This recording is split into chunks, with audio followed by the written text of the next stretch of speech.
Good morning, everyone. So in this video, we are going to see about the electric flux density and Gauss law and its application. So what do you mean by electric flux density? Electric flux density is nothing but it's a group of field lines crossing a particular surface area. So psi is equal to d dot ds.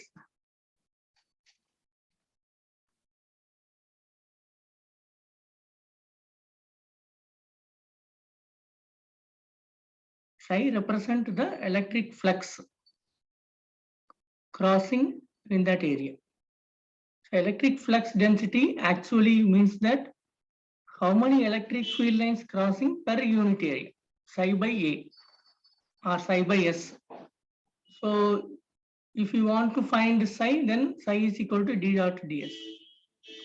And electric flux density and the electric field intensity are related to each other by means of permittivity of the medium. Okay.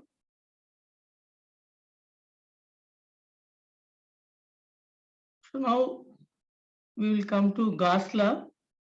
So Gauss, a famous scientist, derived the relationship between the field lines or electric flux density with the charges enclosed in that surface.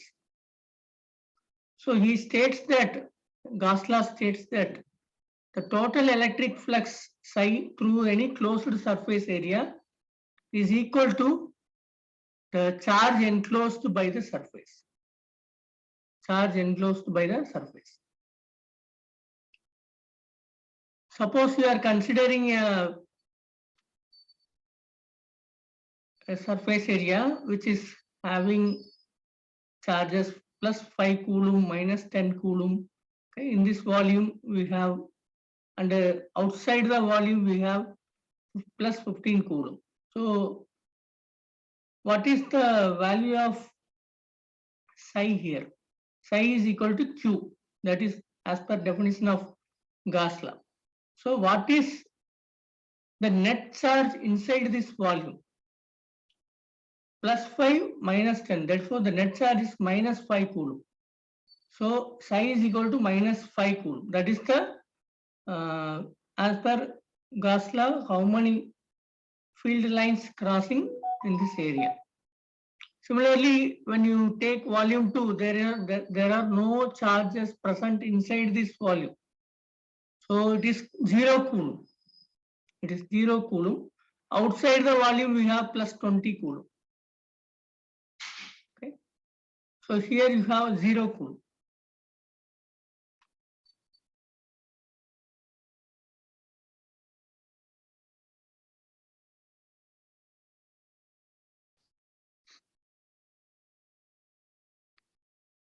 So this is as per definition of Gauss law. We have the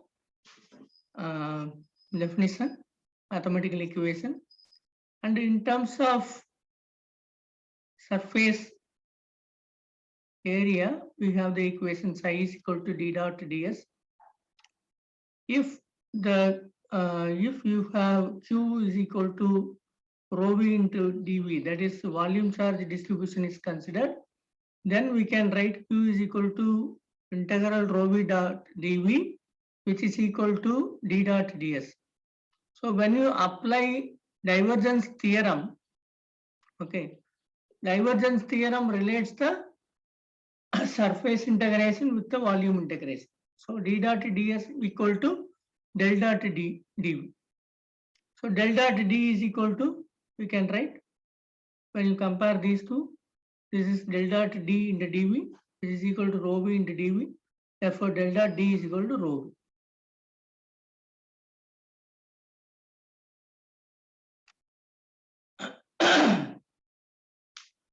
Application of Gauss law.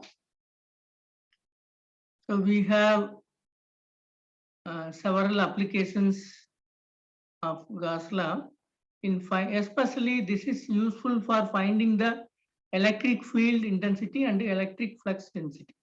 Suppose you are considering a charge Q Okay, what is the electric flux density due to this charge Q? Suppose it is present at the origin, and now you consider a Gaussian surface, okay, which is enclosing this charge. This is the Gaussian surface considered. This enclosing this charge. We can consider a spherical surface because for enclosing that charge, we need a spherical surface, and there is a point P on the surface of the sphere, and the d vector is perpendicular to this point. D vector is always normal to this surface. Okay. Normal to the Gaussian surface considered. So Q is equal to d dot ds, which is Gauss law. Now, how it is the direction? The direction is perpendicular. Therefore, it is along the r direction. So dr into ds ar is equal to dr dot ds ar is 4 pi r square, because we are considering the spherical surface. Therefore, we have 4 pi r square. So dr is perpendicular to the Gaussian surface. So we can write dr is equal to q by 4 pi r square.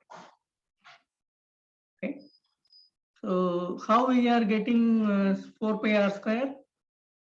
Because we have ts is equal to r square sin theta d theta d phi, which is a small elemental surface on the sphere.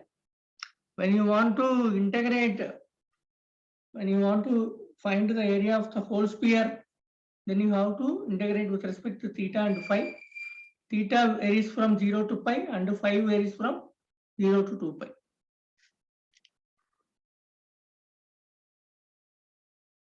So this is the application of Gauss law for a point charge. So we have found the electric flux density, which is equal to q by r square. Suppose if you want electric field intensity, then it is epsilon naught into E. So E is equal to 4 pi epsilon naught r square. So same thing what we have achieved in Coulomb's law, we can find through Gauss law also. So infinite line charge. Suppose you are considering infinite line charge, for which we have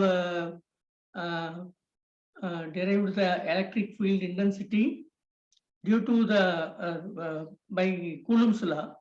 It is somewhat difficult, very difficult to compute that electric field intensity by using Coulomb's law. But using Gauss law, it's very simple. You are considering a Gaussian surface, which is a cylindrical surface, which is a cylinder enclosing this line charge. So this is infinite line charge, and this cylinder is around this line charge, enclosing this line charge. So if we apply the Gauss law, okay, which is Q is equal to integration of d dot ds, okay, which is equal to, so Q we can write it as for if you are considering line charge, Q is equal to integration of rho L into dl. So for the full length of L, it is rho L into L.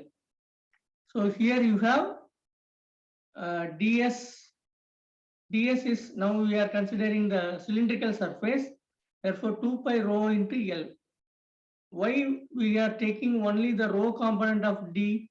Because it is perpendicular to this Gaussian surface, which is along the rho direction, that is the radius of the cylinder. So it is independent of theta and phi. It is independent because d vector is perpendicular to the Gaussian surface always. So we are considering only that one, and there are two other surfaces. You have in cylinder, you have a curved surface like this, and a top surface and bottom surface.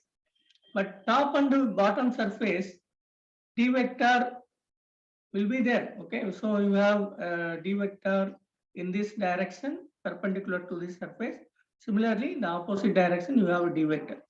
But both are in opposite direction, so they cancel each other.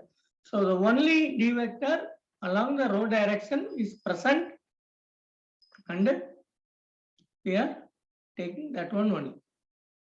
So when you equate this one, so d rho is equal to q by 2 pi rho, which is rho L divided by 2 pi rho. So d is equal to rho L by 2 pi rho into A rho, coulombs per meter square. So this is the application of Gauss law for line charge. Application of Gauss law for line charge. So we have achieved this one. Suppose if you want electric field intensity, then you have to find epsilon naught also. Okay, rho L by 2 pi epsilon naught into rho. Okay.